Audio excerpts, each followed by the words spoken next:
U.S. officials say they fear as many as 600 people may have died after Hurricane Helene battered 6 states in the southeast of America. Over 100 people have been confirmed dead, but the concern is there are still hundreds of others who are unaccounted for. You can see some pictures here that show everyone trying to help. Aid being loaded into trucks in Florida. That's where the hurricane first made landfall. It was downgraded to a tropical storm as it moved through the states of Georgia, through the Carolinas, Tennessee and Virginia. Entire communities have been destroyed and millions still remain without power. Let's cross over to the badly hit small mountain town Asheville, which is in North Carolina. And we can speak to CBS News correspondent Skylar Henry, who is there.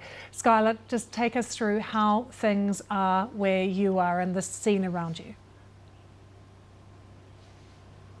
Yeah, Lucy, we have been in Swannanoa for the last day or so, getting reactions from people here who are surveying the damage following Helene. They say that they need all the help that they can get, supplies, food, water, because they are literally left in some cases without homes. Some people that we spoke with have been looking at their homes, assessing the damage. One couple that we talked to chainsawing their way inside of their house just to see the damage that was left behind. Now, as you can see, the floodwaters were up almost to where that roof is in this exact area, and that is how high the waters were at the peak of this storm. So much so that people here had to evacuate as quickly as they could. There were mandatory evacuation orders in several counties and communities in this region. Some of those, unfortunately, did not make it out. As you pointed out, the death toll continues to climb here in Buncombe County alone.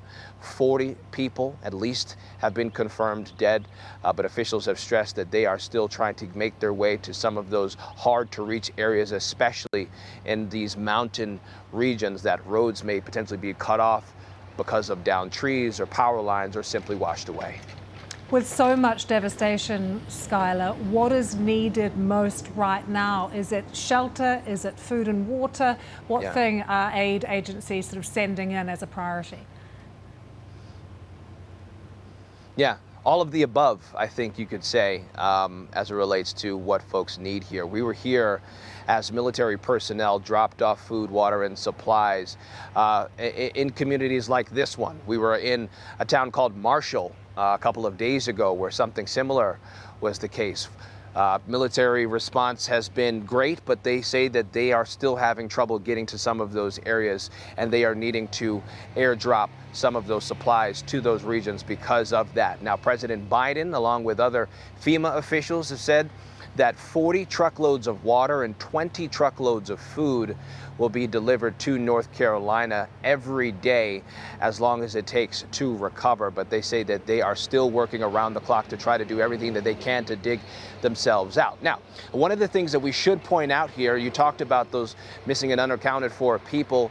Communications in this region have been relatively difficult. Cell phone service has been spotty at best, and so FEMA officials are also working to try to drop more Starlink services and satellites here in the region so that people can at least let loved ones know that they are okay, as they are sure to be worried following the devastation of Helene.